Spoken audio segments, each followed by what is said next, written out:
Hey, Doug, I'm so excited. I can't wait to start this. Doug, just do me a favor. I'm going to make you co-host right now. Okay. Mute all.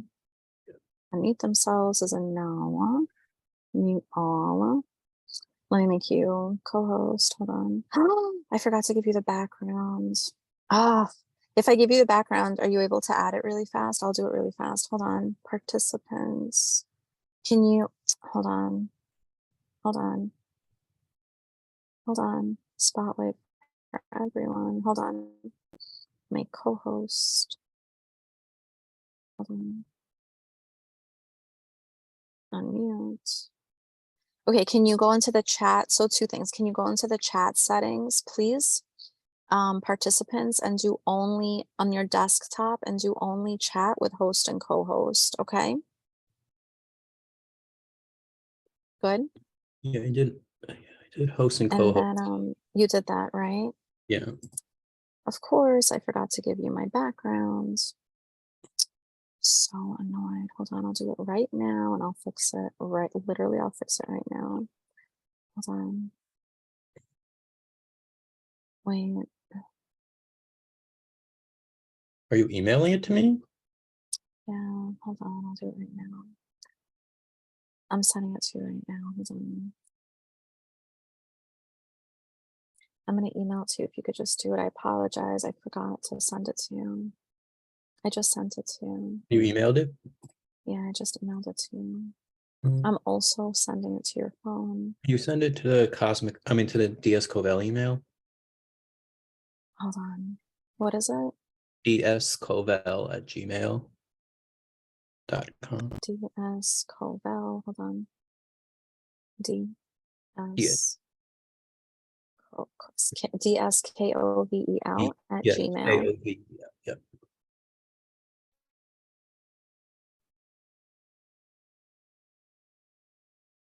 Hold on. Okay, I just sent it. Okay. All right, let me get started. I'm gonna get everyone ready in the meantime, okay? And you'll do that. Good. I'm gonna get everyone and I just emailed you, okay? I don't see it in yet. I'll check. I sent it to your phone. Not on my phone. Let everyone in.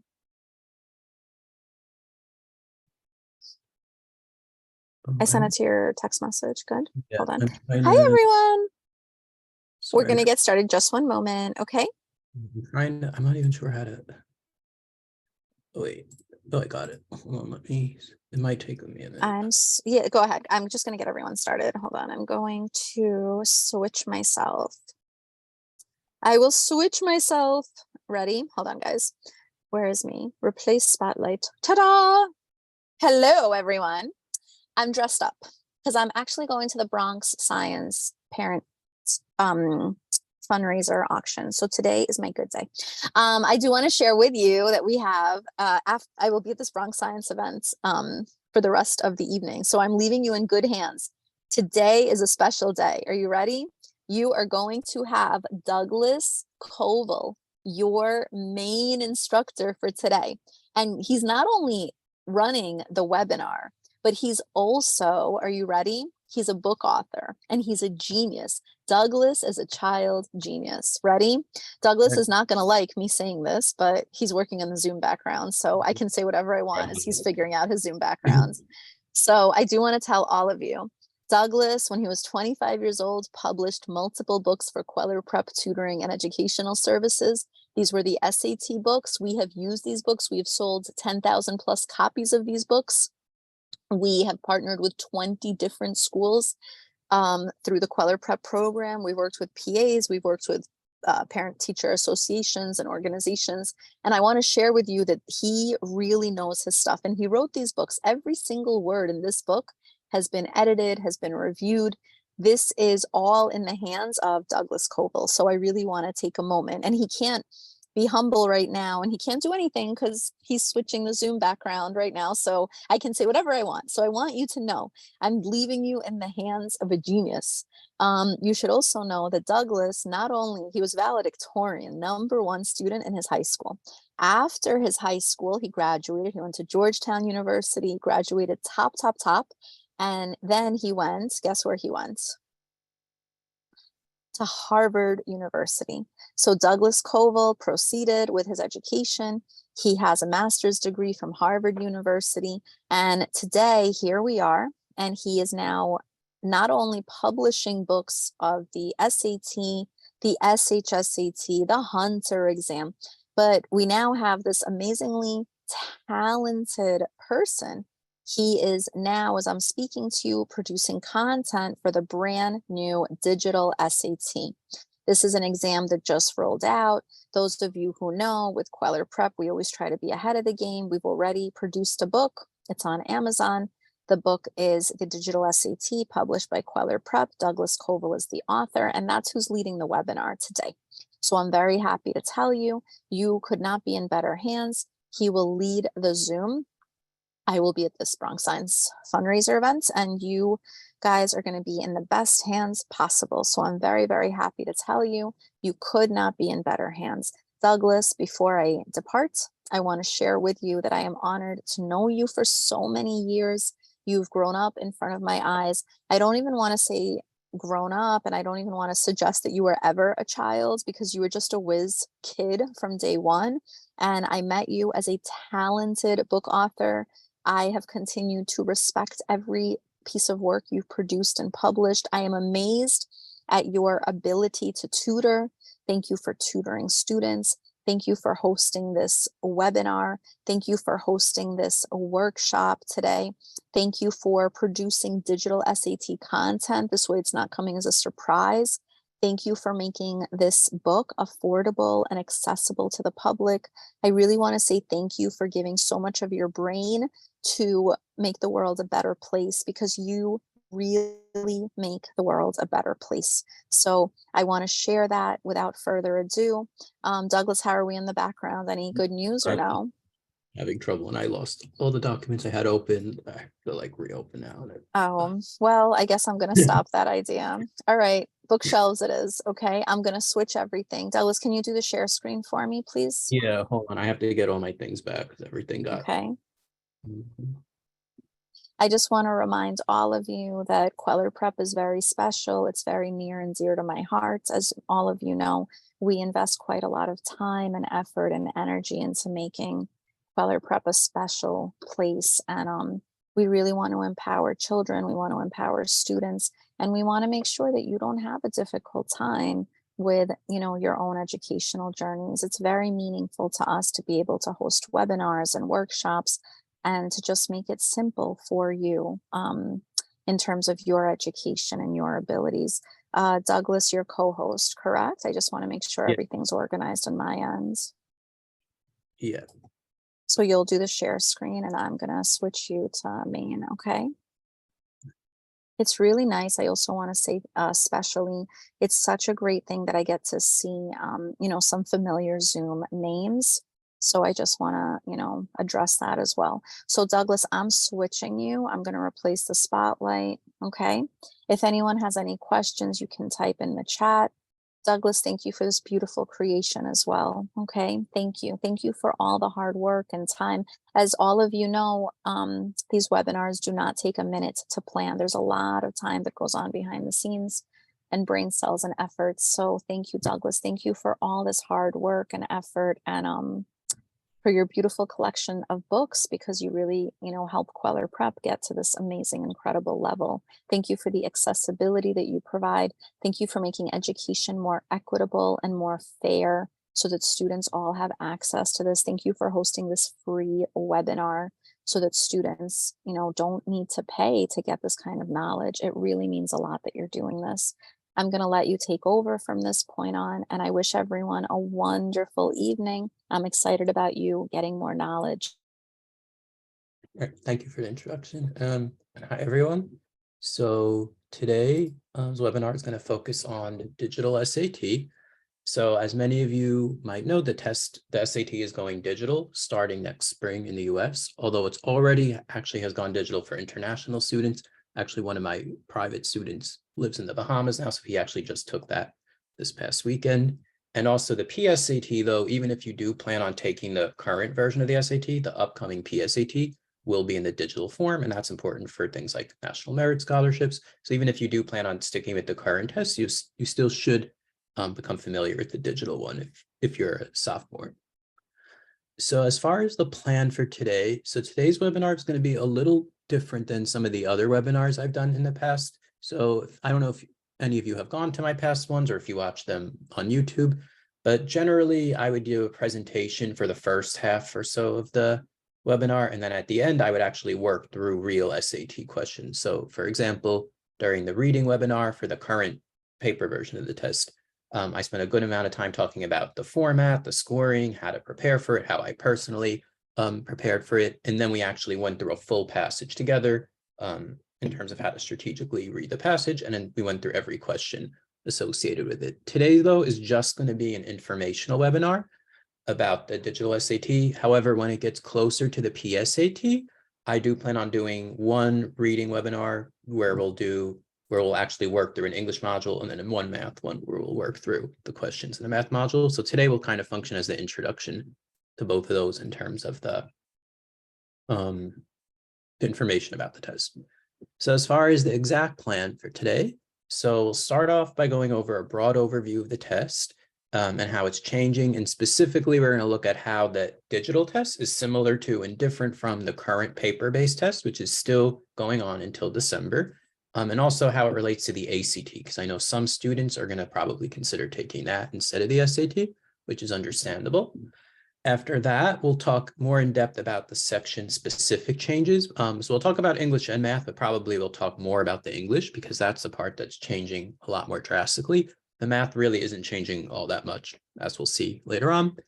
Then I'm going to talk about the curriculum changes. So as Francis mentioned, I wrote the Kweller Prep SAT review books, which I wrote a few years ago, the original edition. So obviously all four of them, the reading, grammar, math, and hard math books are going to have to be revised, some of them more than others. So I'll talk about specifically how each book is changing and how it's staying the same.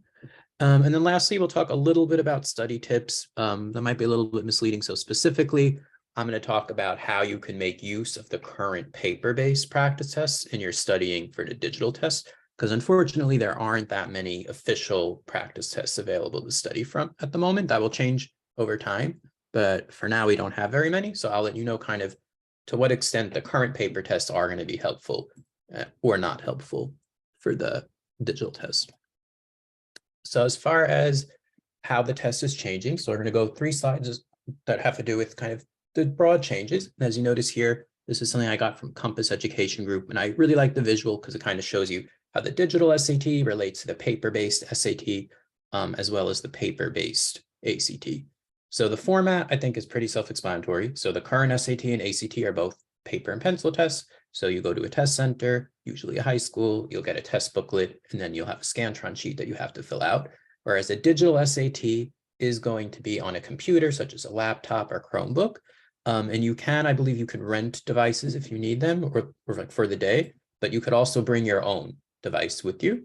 As long as you have the College Board Blue Book app, that's the device you'll use when you take practice tests, as well as the official SAT. But one thing to note, because I know there's been some confusion about this, even though it's going to be a digital test, you still have to take it at a test center. So you won't be able to take it from home. There are some tests, like I know the GRE, which is like a graduate school version of the SAT, does allow testers to take it from at home. But for the SAT, you're going to have to go into a test center. Probably one of the biggest changes that I know a lot of students will be happy about has to do with the timing. So the ACT, if you decide to stick with that, or if you use a paper-based SAT, those tests are about 3 hours long, and that's just counting the actual test itself. So when you factor in, setup time, like filling out your name or any breaks, it's going to be longer than that. But the digital SAT is only a little bit over 2 hours. So if you're a student who maybe feels really confident with the material and your skills, but you have trouble when it comes to focusing for an extended period of time, you might find the digital SAT works better to your needs. And as far as accommodations, so the paper-based SAT and ACT currently offer accommodation to students who need them, such as extra time or separate rooms, or I know in the ACT's case, they have some separate testing days. So for the digital SAT, you'll continue to have accommodations available if you need them. And there will be a paper version of the test if for some reason you have something that stops you from being able to take it on the computer. But just know that the paper-based test is going to be like the digital SAT, but in paper form rather than the current paper test. So The digital SAT, as we're going to talk about, it's not just the paper SAT moved onto the computer. There's actually some significant changes in terms of the content and style, especially on the English section, not as much on the math. And then probably one of the other biggest changes has to do with the general structure of the test. So the ACT and the SAT, as it are now, are both what are called static tests, in the sense that the difficulty level of the questions does not change based on how you do on earlier sections. So every student, for the most part, is going to get the same exact test booklet, and there's going to be a mixture of medium, easy, and hard questions. And then your score will be based on the number of questions that you actually answer correct.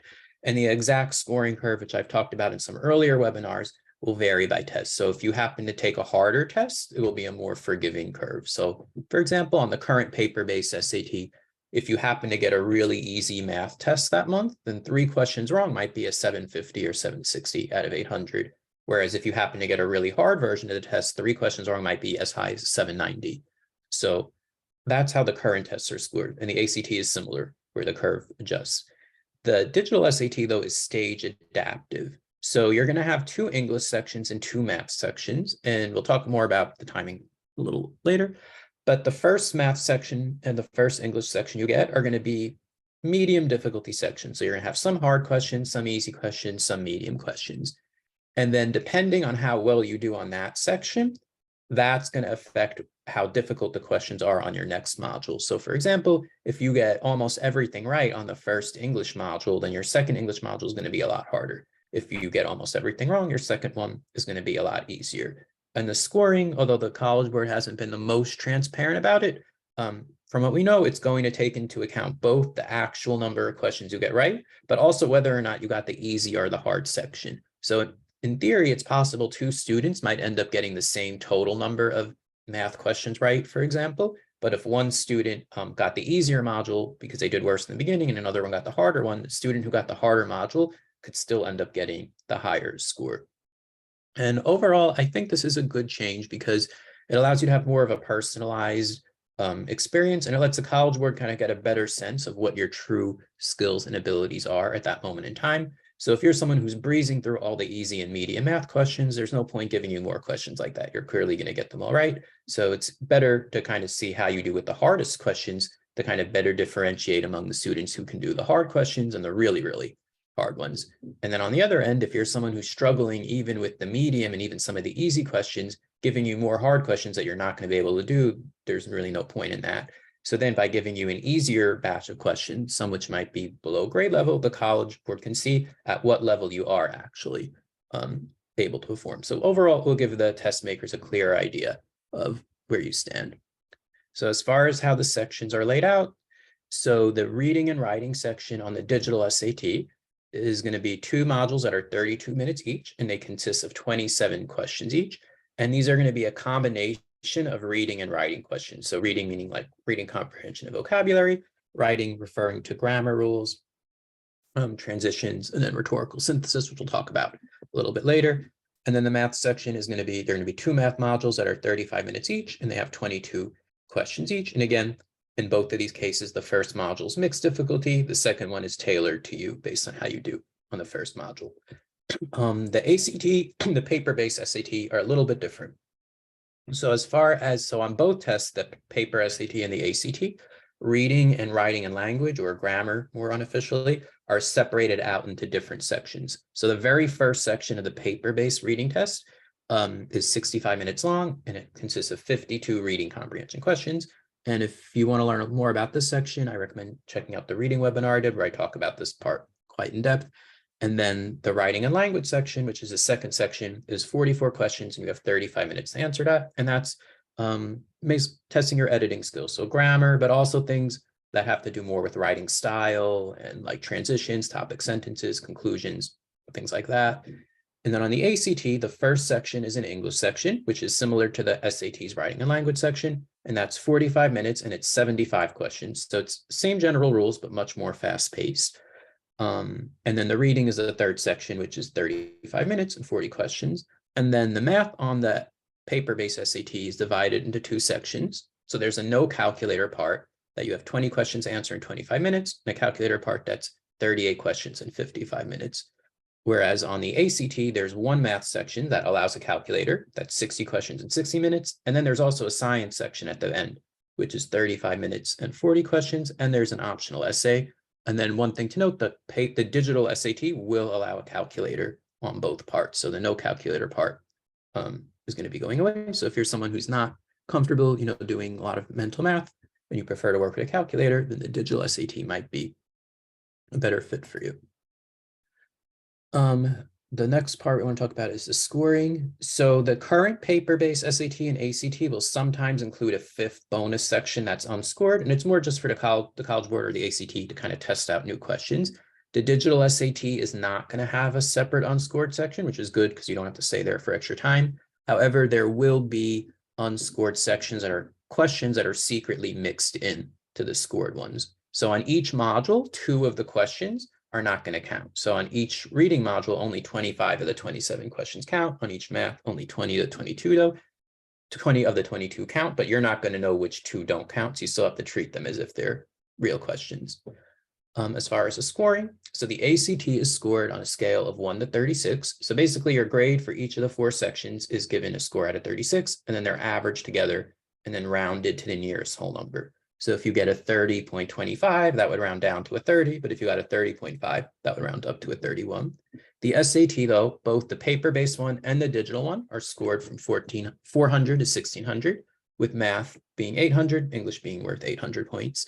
However, one change that I believe is happening. So on the paper-based test, because the reading and writing and language sections are separated out, each of those contribute exactly half to your English score. So 400 points are possible for the reading, 400 for the grammar. They're combined for a score out of 800. Because the digital test is mixing reading and writing into one together in the same module, my guess is you'll just get one general English score out of 800. So they might not contribute 50-50 like they currently do. Another thing, which is more of a minor point, has to do with subscores. So the ACT and SAT provide you with subscores that tell you how you did on like different question types and topics. And these don't actually count towards your grade, but they are good information. Like if you plan on taking the tests again and you need to know what topics to study better. So for example, on the SAT, you'll get a math grade that doesn't count. That ranges from 1 to 15 on something called Heart of Algebra. And that's all Algebra 1 topics like linear equations and inequalities. So if you do really well with that, but not as well with, let's say, what they call Passport to Advanced Math, that means you need to review Algebra 2 stuff more. The digital SAT, unfortunately, is getting rid of subscores. So again, they don't count, but it might make it a little less easy to guide your studying because you might not know exactly what you got wrong. So I'm not sure if they have a plan to kind of let test takers know which skills they did better and worse on. I know you could pay extra money to get like a skill insight tool on the current test where they tell you like, these are topics you were good at, these are topics you need work on. So maybe they'll do something like that, but I'm not quite sure, to be honest. As far as score reports, so currently you have to wait several weeks to get your grades back on the SAT and ACT, usually about 2 weeks for the SAT, even longer after the June test, which is like 5 weeks. Apparently, the score reports are going to be available within days for the digital test. I do know the international students taking it now have to wait to get their grades back for the May test until May 19th, which is when the US kids taking the paper-based ones are. So that might just be because it's the first year with the test, but once it starts in the US next year, I imagine they'll have the score reports a lot quicker, which could definitely be helpful if you're on a time crunch when deciding if you want to take the test again or not. And then as far as test security, so allegedly the new SAT, right now, everybody generally gets the same copy of the test if you take it on the same day, unless they're doing a random month where they're testing out different versions of the test. But apparently on the digital SAT, every student is going to get their own like unique test, which makes cheating obviously a lot harder. But it does seem from what I was able to gather from looking at discussions about the digital SAT this past March, it does look like everyone had the same module 1 for English and math, and that everyone had either the hard or the same easy version of the module 2, but that might just be because the test is new. And by next year, it's possible we'll have a bigger pool of questions to choose from and everyone will truly get a unique test. But one thing that is a downside, which I almost forgot to mention. So the SAT right now lets you order what's called the Q&A service, question and answer service, certain months, and the ACT a TIR report. So not for every month, but for select months, you can see the exact questions you got right and wrong. And this could be extremely helpful in guiding your study. I personally use this when I prepare for the SAT after the first time I took it. I looked at all the questions I got wrong in very thorough detail and was able to apply that when I retook it the second time. Unfortunately, that's going to be going away for the digital tests, although the College Board has promised to release, I think, 4 new practice tests each year. It could possibly be more. So that's how they'll make up for that. And then the last thing, as far as a general overview, so as far as navigation, so in the paper-based tests, you can obviously on paper flip back and forth between the different questions within that section until the time is up. And the same thing is true on the digital SAT. And there's actually going to be a tool that you could flag questions you want to go back and review. I know that is a concern because there are some tests, I believe the GMAT, which is for business school, you're not even allowed to go to the next question until you commit to an answer for the one before. But the SAT, you can skip ones and come back, or at least flag them so you know you want to come back to them later. Timing, this is another benefit of the digital SAT. So some of you might know that proctors who are in charge of keeping time now aren't always the most reliable. I think 2 of my students actually said their proctor didn't give them 2 minutes they were supposed to on the grammar on the March test, which ended up costing them points because they didn't get to, finish as early as they would have liked. But on the digital SAT, there's going to be an automatic timer. So you don't have to worry about any timing issues unless your computer crashes or something like that. And you'll have the option to either see the clock or not if seeing that actually makes you nervous, but you at least don't have to worry about accuracy. As far as student work, I know this is a concern some people have about a computer-based test. So obviously you're not going to be able to write in a test booklet the way you are on a paper test, but you will be provided with scratched paper. You just have to give it back at the end. So, but don't worry about not being able, without having to actually do like math problems on a screen or anything like that. And then another benefit has to do with the actually bubbling in the answers. So it doesn't happen very often, but sometimes students on the SAT and ACT, they might skip a number and they completely misbubble everything. So maybe they skip question 10 and then they bubble question 10 where 11 should be, 11 where 12 should be, and it can mess everything up. But the digital SAT, you can only answer one question at a time on the screen. So misbubbling is not as likely to be an issue. So I think that's everything I wanted to talk about in terms of just the general changes. So now we'll talk more about the section specific changes, starting with the English part. So on the digital SAT, like we said before, we already talked about this first part before. It's divided between 64 minutes between 2 stages that have, grammar and reading mixed together. We already talked about this first part with the paper and the ACT, how they have 1 reading section, 1 grammar section. But here's something that's majorly different that we didn't really talk about yet, which has to do with the passage format. And this is something a lot of students seem to be the most excited about in terms of what they see as a positive change with the test. So right now, both the paper-based SAT and the ACT are passage-based tests for both the reading and the grammar sections. So on the SAT, for the reading, you're going to be given 5 long passages that are about 600, 700 words long. Each of them are accompanied generally by 10 to 11 questions, but altogether there's going to be 52 questions. And one of those passages is going to be what's called a paired passage. So you'll usually be given something called passage 1 and passage 2, and each author will talk about a related topic, and you'll have a few questions where they ask you just about passage 1, a few that are just about passage 2, and then a few where you have to integrate knowledge between both. So an example of a question like that might be something like, how would the author of passage 2 react to what the author of passage 1 said in lines 1 to 5? So it really requires you to understand both arguments and apply them to each other. And then the ACT is similar. It has 4 reading passages that are 10 questions each. And also one of those passages is going to be a paired passage where you have passage A, passage B, some questions on A, some on B, some on both. And then the grammar section is also passage based. So on the writing and language section, which is the grammar part of the SAT, you're going to be given 4 long passages that have 11 questions each. And these passages are going to require you to make editing decisions. So they might give you a sentence that's underlined and you have to decide if it's correct the way it already is underlined, or if it needs to be fixed for maybe a subject verb error or a pronoun agreement error or a run-on error. And then there are going to be other questions that are more about general editing decisions, like, for example, what would be the best concluding sentence, or what would be the best topic sentence for this paragraph? So it's testing grammar and editing decisions in the context of a larger passage. And the ACT is the same way. In that case, though, it's 5 passages instead of 4, and there's 15 questions each. But other than that, it's basically the same as the SAT in terms of the format. The digital SAT, on the other hand, instead of being 9 passages total between the reading and grammar, is going to be 54 passages. However, they're extremely short passages that are 25 to 150 words each, and each passage will only have one question accompanying it. So this is definitely an advantage if you're somebody who's maybe strong at comprehension, but you have a hard time focusing on a text that's like very long and you tend to zone out. So this really tests your skills using very short texts to see if you're able to apply them to that without having to worry about zoning out or losing attention, like you might run into an issue which you might run into on the longer passages on the ACT or the current SAT.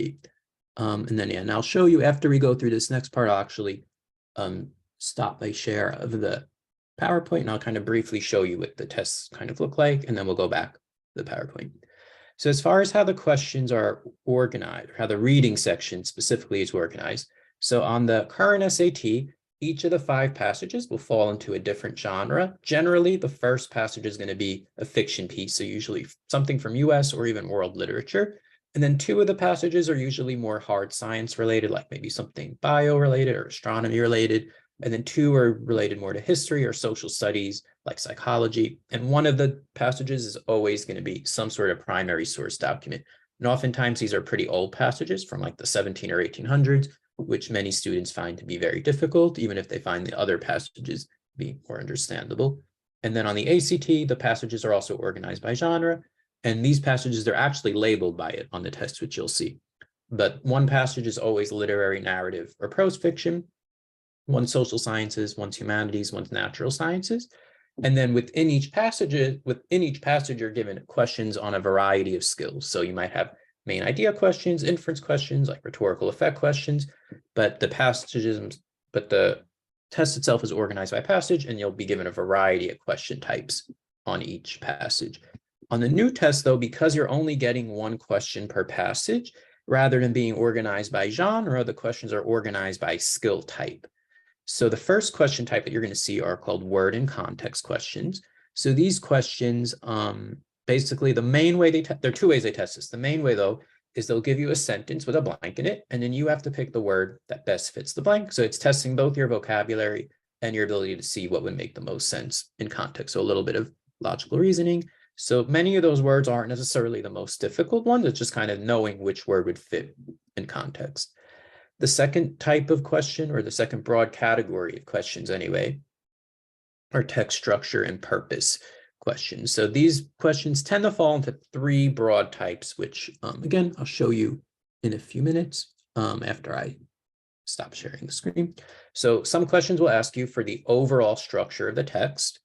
So it's pretty self-explanatory. So maybe, are they making a comparison? For example, that might be a structure. If it's like a poem comparing 2 things, maybe it's an author who gives an argument and then supports it with details. Maybe it's an author who refutes an argument and then says why.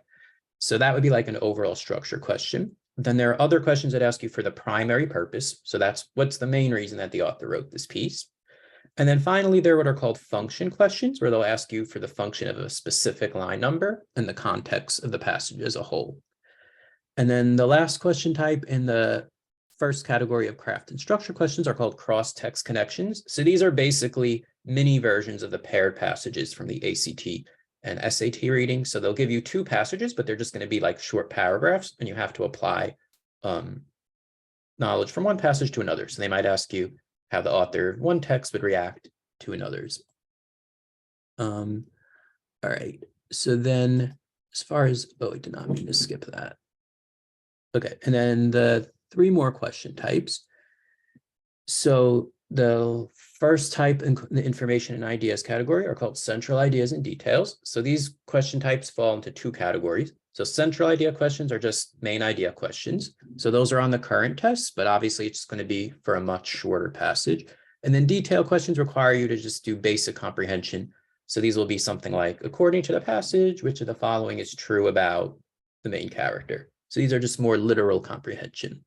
The next type, which is somewhat new, but related to some things we see on the current tests, are called command of evidence questions. So these could be textual or quantitative questions.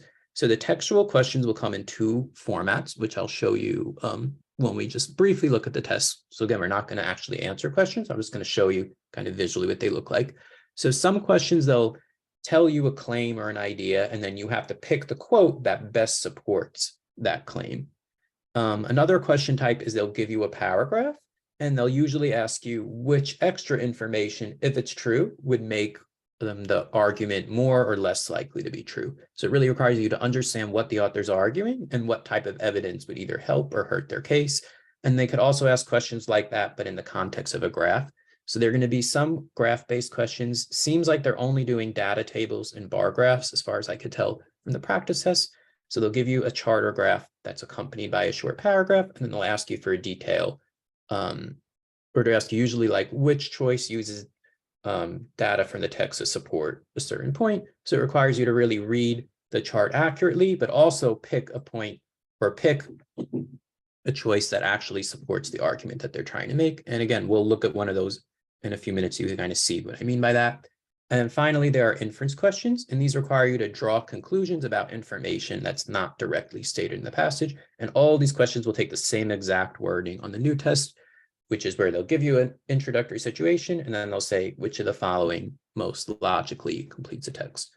So now I'm just going to very, very quickly, again, we're not going to answer any questions. We're just going to look at PDFs of some practices, just so you can kind of see what they would look like. So, okay. So this was practice test 4. So I had these better organized, and everything kind of got deleted when I tried to change the background. All right, so this question type actually here is a perfect place to start. So you see the text 1, text 2.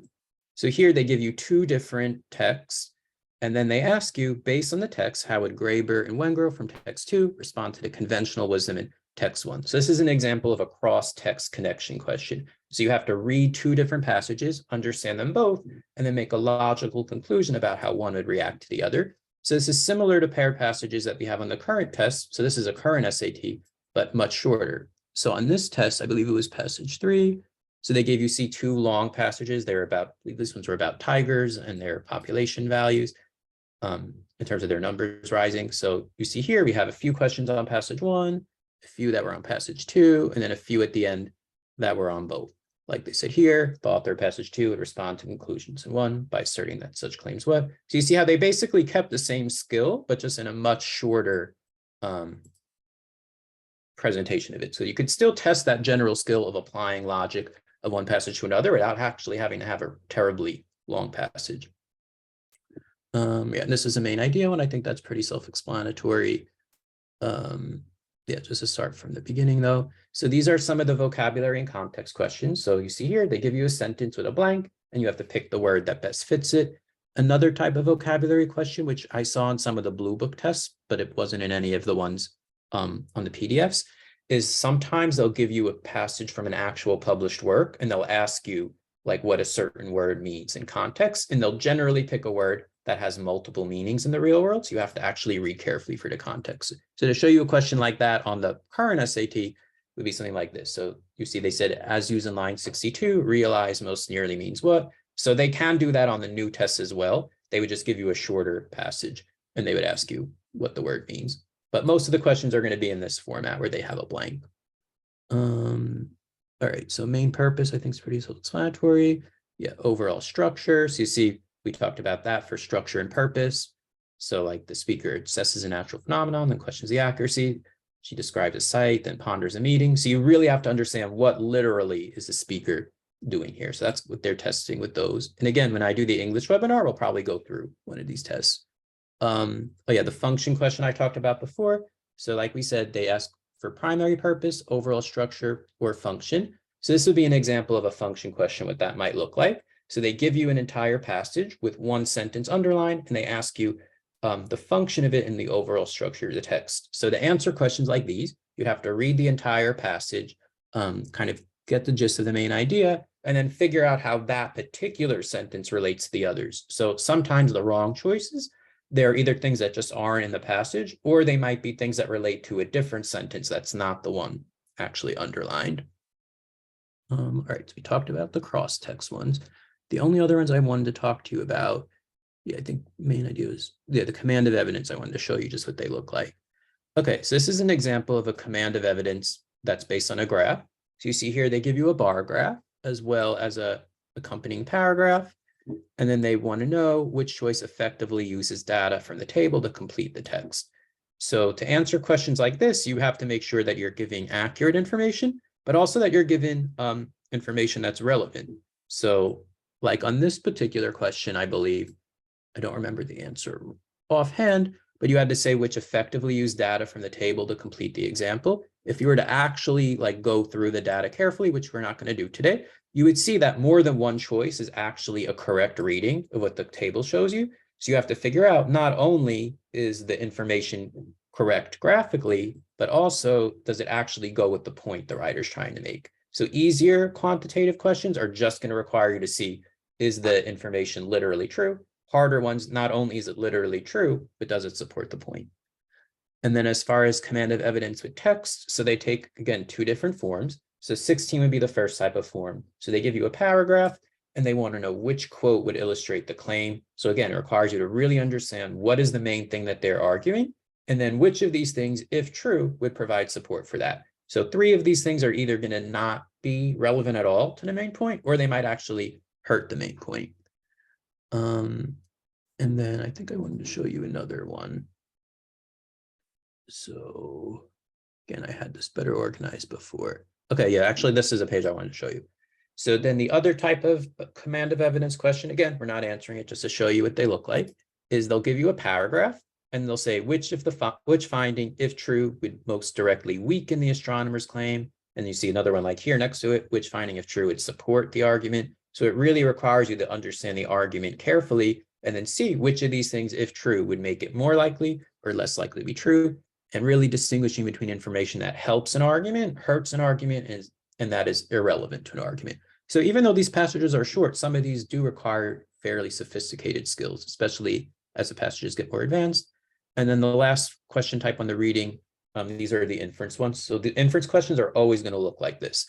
They'll give you some sort of introductory situation, oftentimes one related to science or to social sciences, and you have to say which would logically complete the text. So in other words, given that all this information above is true, which of these things would have to be true?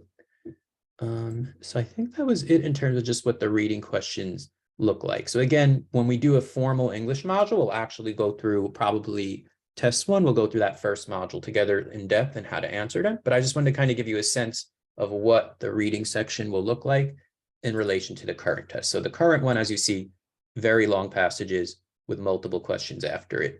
So if you find that it's hard for you to focus for an extended period of time, the digital test could end up being a more pleasant experience. And then the ACT, just to show you their reading, very similar to the paper SAT. Like you see, it's going to be you see very long passages as well that have 10 questions each. All right, and then we'll go to the grammar part. Yeah, and I'll show you the grammar, like I mentioned, that was passage-based. So just to kind of show you what it looks like. So the ACT, if you've never seen one of those before, they'll give you a passage and you have to edit it as you go along and answer questions. So they'll give you underlined parts, which you could change or revise. And then they'll have like periodic questions about it.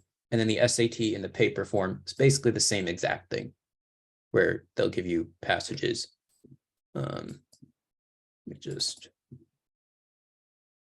Again, you'll have 4 passages that are 11 questions each, and you have to make editing decisions as you go. Whereas on the paper-based, on the digital test, and we'll talk more about this on the slides, it's just going to be individual sentences where you have to pick the thing that's grammatically correct, something like that. So let's go back then to the slides. So hopefully that just gives you an overview, the visual of what they look like in case you haven't actually seen any of those tests before. So now you have an idea of what the different question types look like and how this test structure is generally laid out on the English part. So another thing that I didn't really talk about before had to do with the question organization. So on the ACT reading section, the questions are in completely random order, both in terms of difficulty and content. So sometimes I often call the ACT reading like a scavenger hunt, because even though the questions are pretty easy, you have to work extremely fast and the questions are in no particular order. So the answer to question 1 could actually be found in the very last sentence. The answer to question 9 might be found in the very first sentence. So it really requires you to read carefully and pay attention and not lose focus. The SAT, even though it's long, the questions do tend to go chronologically, which many students find more manageable. So I'd say the questions are a little bit more analytical overall on the paper-based SAT versus the ACT, and the passages themselves are more advanced, but it's paced a little bit better. And again, the questions are chronological. So the questions that are about the beginning of the passage tend to be earlier in the passage, or earlier in the question set. The questions about the end of the passage tend to be later. And then the main idea ones obviously could be either at the very beginning, usually at the beginning, but sometimes at the end. So at least it makes it easier to kind of follow along, especially if you're somebody who likes to maybe read and then do a few questions as you go. You kind of generally know where to look in the passage to find the answers. Obviously, with the digital test, there's only one question per passage, so that's not going to be a factor.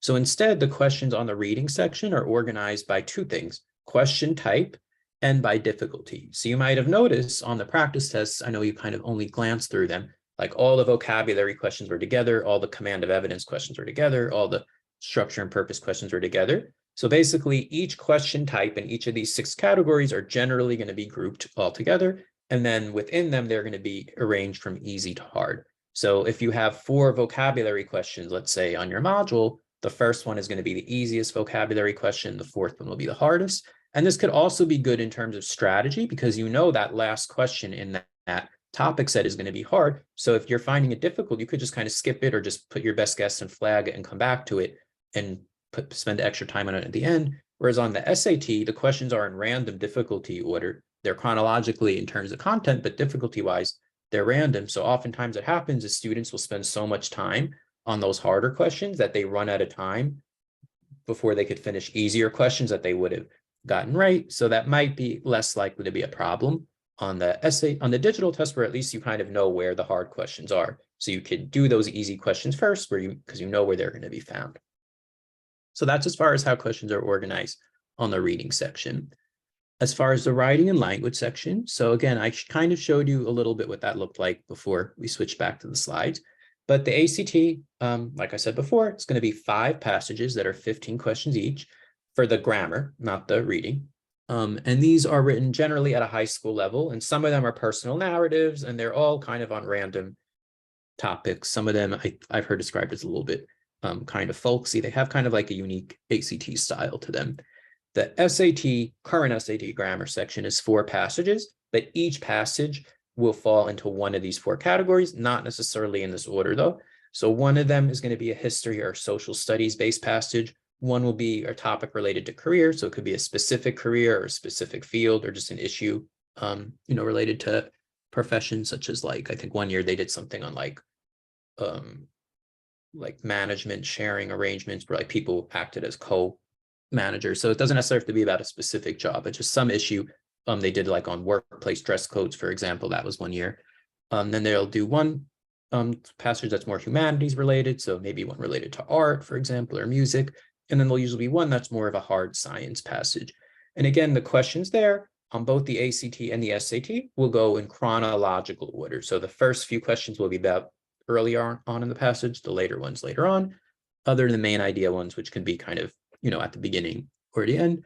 But as far as difficulty, they are in random order. So the first few questions might be extremely hard, and then they could get really easy. So you never really know what you're going to get difficulty-wise. As far as the SAT grammar on the digital test, so the questions are going to be grouped by difficulty. So there are 3 main question types on the writing and language half of the English module. So the first are the standard English convention questions. So these are questions that test your knowledge of grammar rules like subject-verb agreement, run-ons, pronouns, fragments. So we'll talk a little bit about which rules are and are not being tested in a few slides from now. The second type of question are transition questions. So these are picking the best transition word in context, such as however, moreover, in addition, for example. And then they're adding a new type of question, which I'll go back and show you, which are called rhetorical synthesis questions. So this is specific to the new SAT. There's nothing really like that on the current one. So they're going to give you a bulleted list of points, and they're going to tell you that a writer has a certain goal, and then you have to pick the choice that uses that list to kind of best accomplish that goal. So actually, I'll show you now what those look like, because those are a little bit intimidating looking, although in my opinion, they're actually the easiest questions on the grammar. So these would be examples of convention questions like number 20, 21. You see here just you're putting the choice that's grammatically correct. And then we have transition questions. You see starting around 27, picking the most logical transition word. So they're not grammar, but it's just, is it a contrast relationship, a similar relationship, an addition relationship? And these are the rhetorical synthesis questions. So they'll give you a bulleted list of notes, and then they'll tell you, like, the student wants to emphasize a difference between baking soda and powder, which choice effectively uses information from the notes to accomplish that goal. And they give you a bunch of choices. So we're not going to answer this one, but one thing I will say is like a little bit of a tip before we do the English webinar, because that's not going to be for a few months. Usually on these questions, I've noticed as I've been working on the curriculum, the question usually gives away the answer. So you don't actually really even need the bullet points. So we're just looking for any choice that emphasizes a difference between baking soda and powder. So if there's a choice that doesn't even talk about a difference between them, like if it just talks about one or if it talks about a similarity, then we could rule it out as being wrong. So like C, I could already tell right away is probably going to be wrong because they're not even mentioning baking powder in that. So that's just something to kind of keep in mind. So now you've seen what those look like. So then let me go back to the PowerPoint. Okay, so as far as the organization, so the rhetorical synthesis questions are grouped together in difficulty order. The transitions are grouped together in difficulty order. The conventions, though, this is one thing that makes it a little bit different from the transitions, rhetorical synthesis, and the reading. So those questions, they are grouped in difficulty order, but they're not grouped in topic order. So it's not like you're going to have all the subject verb questions together, all the verb tense questions together, all the run-on fragment questions together. Instead, you're just going to have all the grammar questions together with the easiest ones at the beginning, the hardest ones at the end, whatever topics they might happen to be. So that's just one thing to keep in mind. But at least with the reading, though, you're going to have like all the vocabulary together, all the inferences together, but it doesn't work out that way for the grammar. And I think we talked about the question organization. Yep. So the difficulty going up, whereas it's chronological, but difficulty is random on the English. So we'll talk a little bit more depth. So a lot of this stuff we've kind of already addressed. So we'll go through this pretty quickly because I know we started kind of late. So one thing to note is that the question types have been simplified. So certain question types that are tested on the current SAT are no longer seem to be tested on the new one. So examples of those are evidence pair questions. So on these questions, what they'll do is they'll give you a question to answer. And then the question after that will be which line numbers from the text helped you answer the question before. So a lot of students hate these questions. So obviously they're going away because you're only having one question per passage, not two. Analogy questions, which don't show up that often anyway, where they'll ask you to pick an imaginary situation that's similar to one in the passage, aren't going to be asked anymore. Summary questions aren't going to be asked directly, but they're kind of absorbed in main idea and primary purpose questions in a way, though they're not exactly the same thing. And probably a big one I've noticed that's going away are rhetorical effect and word choice questions. So these are some of the harder question types that require you to do a little bit more analysis. These seem to not be present anymore. So to show you from like the paper-based test, I think this test actually did have one like that. I thought this one did. Maybe it didn't. Yeah, I thought this one had. Sometimes they'll ask you like, what's the effect? Oh yeah, the last one, the main effect of the last paragraph. But sometimes they'll ask you like why the author chose certain words, like what was the effect of using like the word gloomy or something in the text, and you know it's going to be something that's sad. This would be an evidence pair question, by the way. So 23, you see they give you a general question. 24, what line numbers go with it? So if you take the paper-based test, no, you're going to have to deal with questions like these. But obviously those are going to be going away. Yeah, I was trying to see if there's a rhetorical effect one. Yeah, I know the May 2022 one has one, but I don't think I'm going to try to find that one now. But yeah, rhetorical effect is more just kind of like analyzing, like, why did the author choose these words over others, for example? So those question types do seem to be going away for the digital one. The vocabulary questions are resembling one blank questions from the pre-2016 version of the SAT. So the SAT did last change in 2016, but before that, there always was, on the reading part, there was what were called sentence completion questions, where they gave you a sentence with one or two blanks and you had to pick the vocabulary words that best fit it. So the one blank questions from those tests are very similar to the one blank ones on the current one. If anything, those ones were a little bit harder. It seems like they've made the words a little bit more accessible on the current one. Even a lot of the hard questions don't necessarily use very hard words. It's more just the sentence structure might be a little bit harder. It requires more analysis. But if you do get the harder English module, I'm sure there'll be more difficult words than maybe a typical high schooler will know, but probably not as advanced as ones that showed up on the old SAT where they use like really out there words sometimes.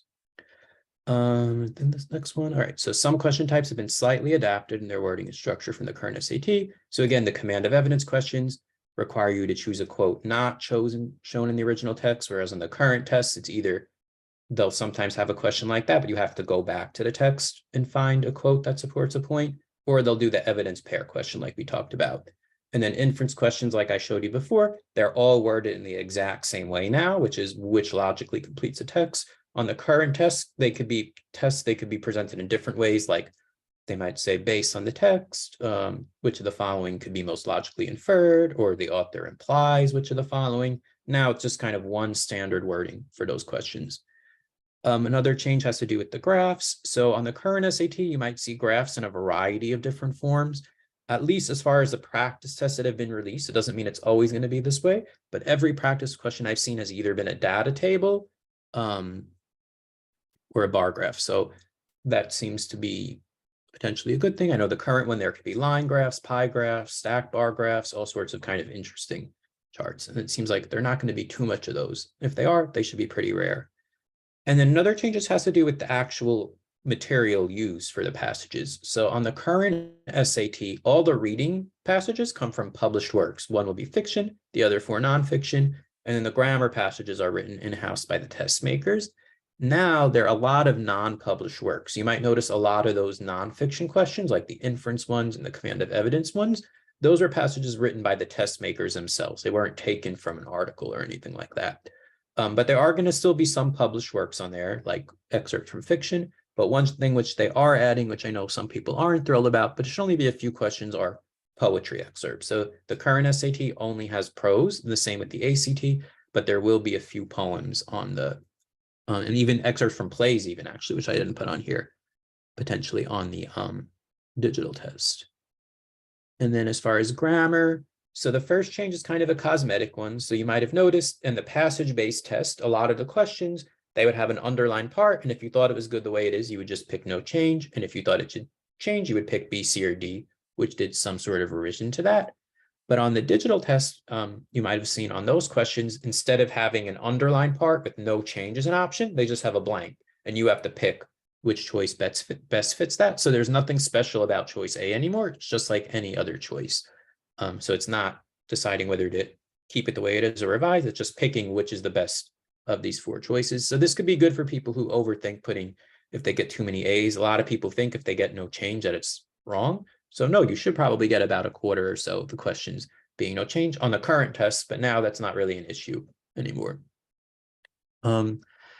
Another thing, so we talked about how the reading topics have been simplified, like the rhetorical effect questions we said, for example, have gone away. So some of the grammar topics tested have also been simplified a great deal. So as far as I can tell from the practice tests that have been released, it seems like the main focus for the grammar on the digital tests are sentence boundaries, which are run-ons and fragments, dangling modifiers, verb tense issues, possessive determiners, that's like its versus their, pronoun agreement, subject verb agreement, and then basically all the punctuation topics from the current test. Question types that seem to have disappeared, or at the very least been strongly de-emphasized, are shifts in mooted voice, parallelism, pronoun ambiguity, noun agreement, logical comparisons, and then frequently confused words and idioms are definitely gone.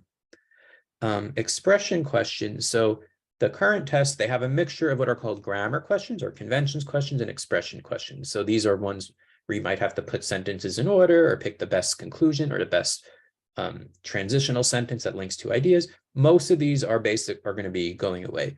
So no more topic or concluding sentences, transitional sentences, support, sequence, focus, style, tone, concision, syntax, which is combining questions, concisions like wordiness. Style and tone has to do more with like being too informal versus formal. So Like it's better to say quick instead of super fast, because that would be too casual. But I think on the SAT this weekend, they had a choice where they did expeditious, which was like too formal. So it's like finding the balance between being formal, but not being overly formal and not being too casual. So that seems to not be tested anymore. And then precision questions, which are vocabulary questions, support questions, and then quantitative information questions from the current grammar tests seem to have been integrated within the reading half of the English module in the new test as vocabulary and context questions and command of textual and quantitative evidence questions. However, the one question type that is being kept from the expression section and emphasized more are the transition questions. So that's gained a lot more emphasis. So you want to make sure you're solid with your different transition words and being able to analyze sentences to find the relationships between them. And then we talked about this before, the rhetorical synthesis questions are brand new, where you analyze the bulleted lists, but these do resemble in some ways topic sentence questions from the current test, but instead of using a paragraph, you're using a list of bullets. All right, so the math we'll talk about, we started about 10 minutes late, but yeah, the math should not take too long to go through at this point. So like we talked about, the ACT 160-minute section, current SAT, no calculator part that's 25 minutes, the calculator part that's 55 minutes. The digital SAT is 70 minutes total, divided evenly between two parts. Okay, so I think all the stuff we talked about. Oh yeah, we didn't talk about the grid and stuff yet. So on the no calculator section of the, well, ACT is all multiple choice. On the current SAT, the first 15 no calculator questions are multiple choice, and then it's followed by 5 gridden questions where you actually have to enter in a number, like such as a decimal or a whole number or a fraction. And the calculator part has 30 multiple choice followed by 8 griddens. So on the digital SAT, of the 44 total questions, about 33 of them will be multiple choice and 11 will be griddens or student-produced response. But the gridden questions on the math of the new test are going to be mixed in randomly among the multiple choice. So it's not going to be like multiple choice in the beginning, griddens at the end, as is the case with the current test. As far as the content tested, this is probably where the SAT is changing the least in terms of the math. So the ACT in general just covers a lot more topics. So they have number and quantity questions. So these are a lot of questions about number properties, such as, even and odd numbers, positive and negatives. Some of these could actually be pretty basic, but some are also, a little bit advanced in terms of really understanding like how numbers work in depth and how if you change something from an odd, like how if you change something from positive to negative or even to odd, how that could affect the value of things, especially with fractions. And they could be fairly simple or, like I said, fairly complicated. Then they also have algebra, functions, geometry, statistics, and probability. And then, the integrating skills, that's just more, I guess, word problems or several skills together. And they have statistics and probability. So the current SAT, their first unit is what they call Heart of Algebra. That's being changed to just algebra on the digital SAT. They're basically the same thing. These are testing your knowledge of linear algebra, specifically linear equations and inequalities, and 1 and 2 variables. The next category on the current test, they call it now Passport to Advanced Math. They're changing the name to just Advanced Math. These are basically Algebra 2 topics. So non-linear algebra, such as quadratics, exponentials, radical and rational equations, functions. Those are some of the topics I could think of offhand related to that. Then problem solving and data analysis, that's basically the same thing. So these are topics related to measurement, ratios, percents, also data analysis, so like mean, median, mode. And then also things about more general analyzing of experiments, so experimental logic, study design, like margin of error, sampling bias, things like that. And then additional topics in math is just being changed to geometry and trigonometry. So these are basically identical.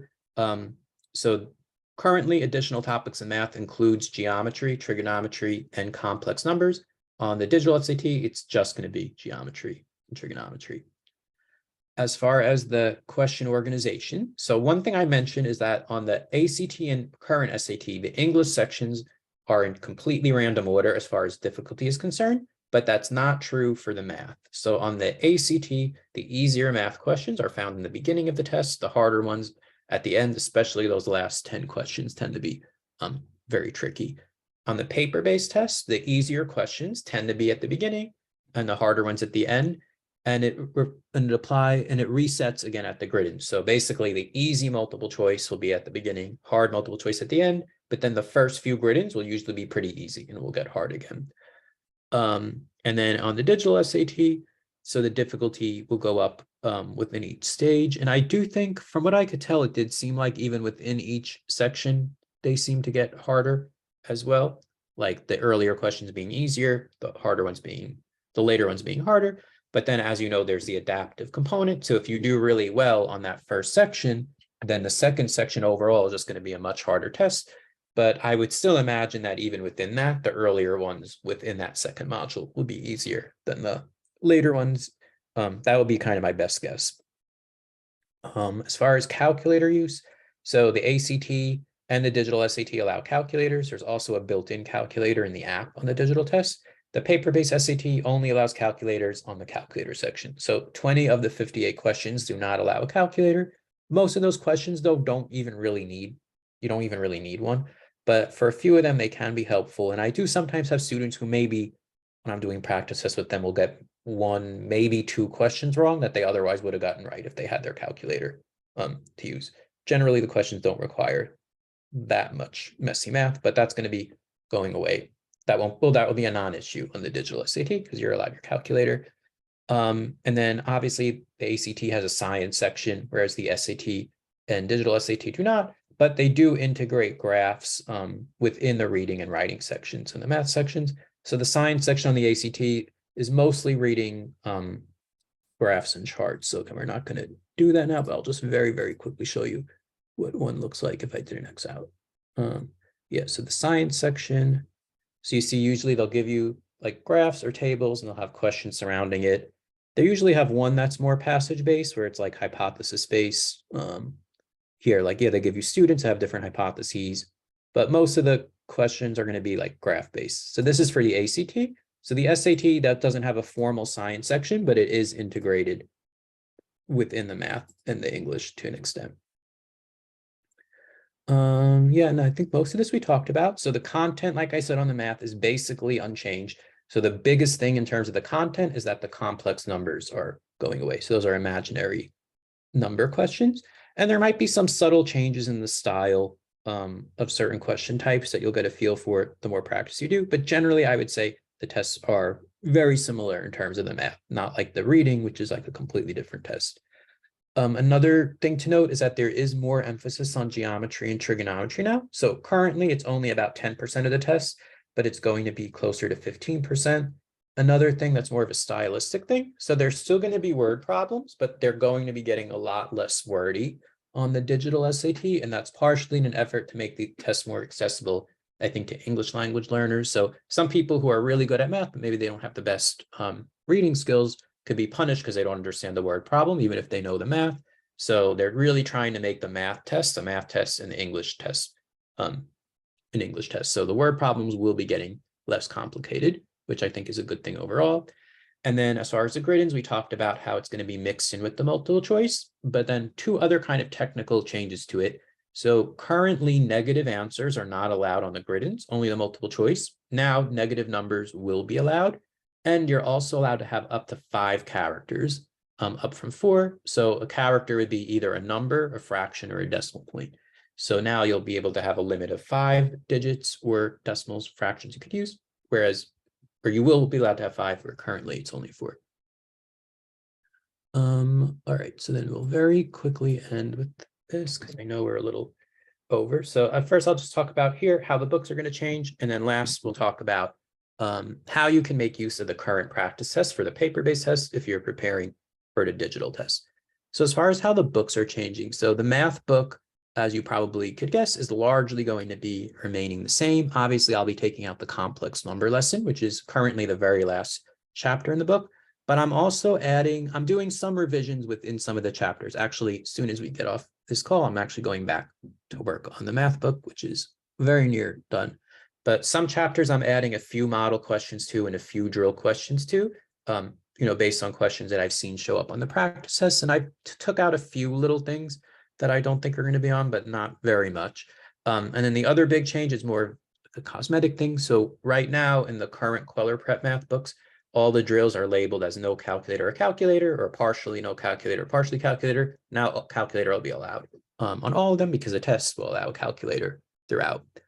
The hard math workbook, this I have not done updates to yet, but I plan on doing that this weekend. So I'm just going to add some more hard questions to that book based on some of the harder questions that have shown up on the digital practice exam. So the hard math workbook, there are no notes in that book. It's purely a workbook to accompany the main math book, which has lessons as well as drills. The hard math book is just practice problems for students who are looking to get above a 700. So I'm just going to add more questions to that I wasn't able to fit in the main book.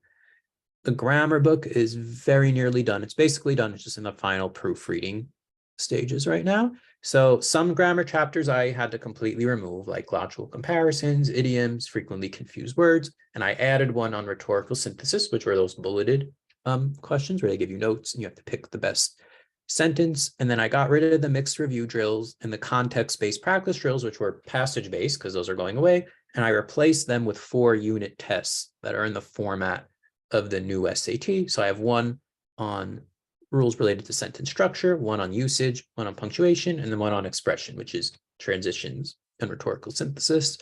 And then another thing that I added was actually 2 more things. So one, I revised choice A in a lot of the drills, so they no longer say no change.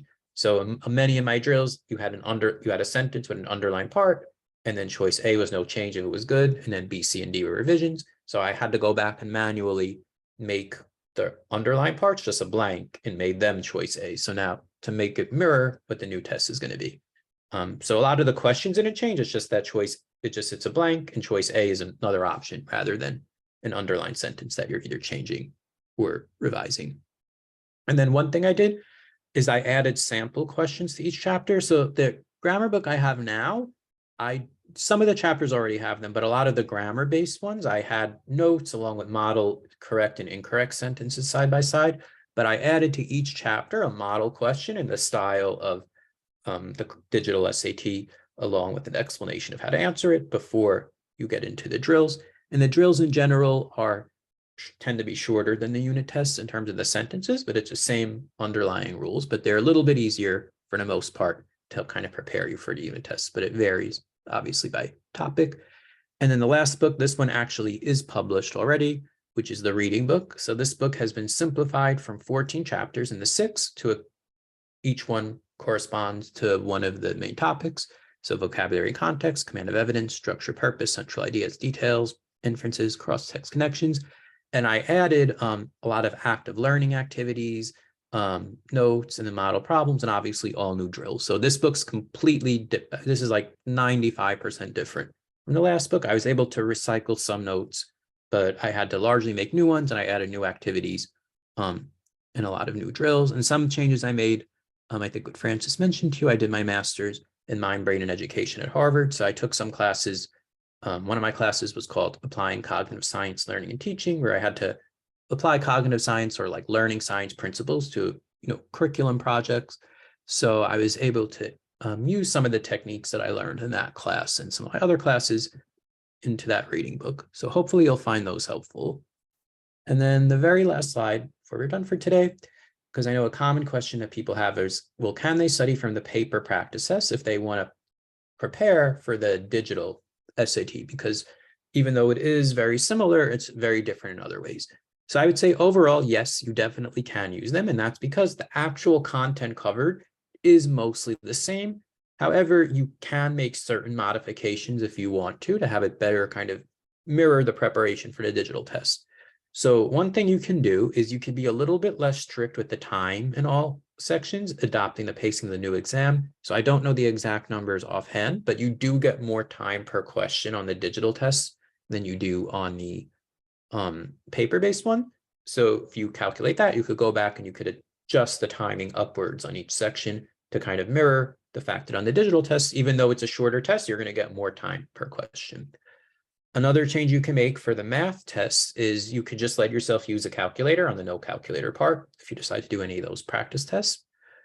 For grammar, one thing you can do is you can skip questions are definitely on eliminated topics, but keeping in mind that some of them are still going to be indirectly helpful to you. So for example, one question type that's going away are focus questions.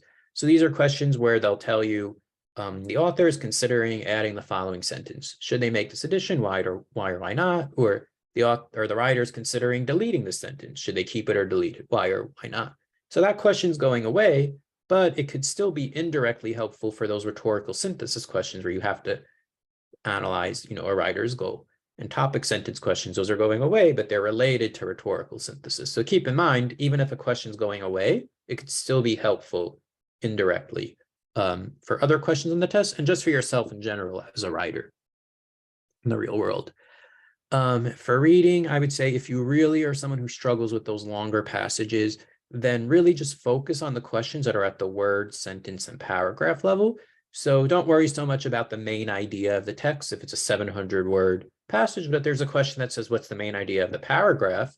That might be a better practice. Another thing you can do is you could study the one blank questions from the 2005 to 2016 exam to help prep for the vocabulary and context questions. So as I mentioned, before 2016, they had a lot of vocabulary filling questions, so those could be good practice for you. And that test also had short passage questions. So on the old SAT, not the one that exists now, but the one that I actually took, which they had from 2005 through 2016, they had mainly long passages and vocabulary questions, but they also had a handful of really short passages, almost as short as the ones that are going to be on the new one. And each of those had 2 to 4 questions accompanying it. So those could be good. They're a little different in style, but it could still be good practice for practicing close reading skills on kind of a smaller scale. And they even have paired passages that are short, where they give you passage 1 and passage 2 that were each a paragraph, and you had to answer questions about them. So those could be good practice for the current one, and those you could find, many of those you'll be able to find online. And then, so then I would say once more digital practice exams are available, then you could start phasing out studying from the current English sections. But until then, the current tests are probably the best prep you have, besides the actual, digital practice tests that have been made available. But I still think the math paper tests are, with the exception of the complex number questions, are really good practice for the digital exam. But obviously, as the years go by, the more digital practices you have, the less you need to really rely on the current paper-based ones. And then another thing that is noting is that there is value in doing a full test of the current paper-based version and scoring it, because according to the College Board, the old scores and the new scores are linked, meaning that a 1200 on the old test on the current one has the same meaning as a 1200 on the new one, even though they test slightly different skills. So that's not always the case. So like the SAT I took was considered harder than the one now. So whatever grade you got on the old test is considered a higher grade on the current one. So like, for example, like a 700 or 700 on the old SAT math is equivalent to like probably 730 or 40 on the current SAT math. But as far as the paper to the digital, it's going to be an exact match in terms of how they're considered. So that's just something that's worth keeping in mind. All right. So I think that's everything for today. So thank you all for coming today. So hopefully that gave you a good idea of what to expect on the test. And then Francis, I'm sure will keep you updated when we do a webinar in the future. I'll actually go through approaching real questions. So we'll do an English section and we'll do a math section together. So thank you, everybody, and have a great night.